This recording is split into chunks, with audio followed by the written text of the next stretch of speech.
The Siege of Leningrad was one of the most brutal and tragic episodes of World War II. For nearly 900 days, the city was surrounded and cut off by the Nazi army, which tried to starve and bomb its inhabitants into submission. In this video, we will explore the history and the human cost of this epic struggle, which claimed the lives of over 1 million people. The siege began on September 8, 1941, when the German forces reached the outskirts of Leningrad, then the second largest city in the Soviet Union and a major industrial and cultural center. The city was also a symbol of the Russian Revolution and Bolshevism, which Hitler hated and wanted to destroy. He ordered his troops to encircle the city and prevent any supplies or reinforcements from reaching it. He also forbade any negotiations or surrender offers, hoping to wipe out the city's population by starvation and disease. The Soviet authorities in Leningrad were caught off guard by the speed and intensity of the German advance. They had not prepared enough food or fuel stocks for a long siege, nor had they evacuated enough civilians before the blockade was complete. The city was home to about 3 million people, including many refugees from other parts of the country. The only connection to the outside world was a narrow strip of land along the shore of Lake Ladoga, which was under constant enemy fire. The first winter of the siege was the hardest. The temperatures dropped below -30 degrees Celsius, and there was no electricity or heating in most of the city.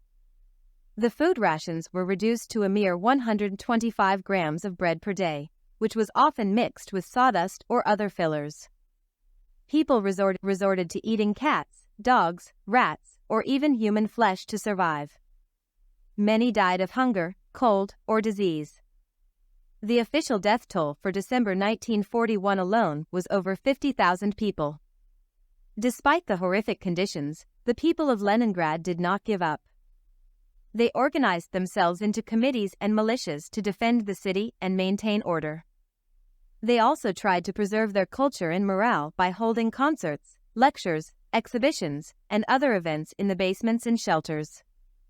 One of the most famous examples was the performance of Shostakovich's Seventh Symphony by the Leningrad Radio Orchestra on August 9, 1942, which was broadcast to the entire city and even to the German lines.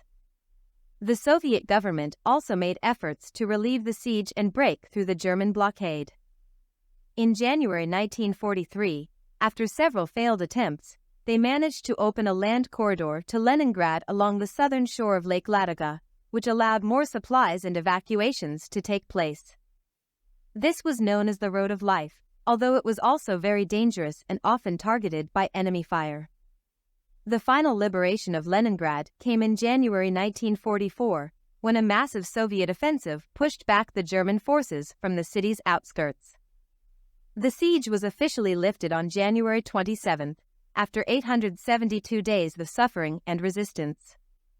The city celebrated with fireworks and salutes, but also mourned its enormous losses. Out of the 3 million people who lived in Leningrad before the siege, only about half survived. The total number of casualties is estimated at 1.5 million, making it one of the deadliest sieges in history. The Siege of Leningrad is remembered as a heroic feat by the Soviet people and a war crime by the Nazis.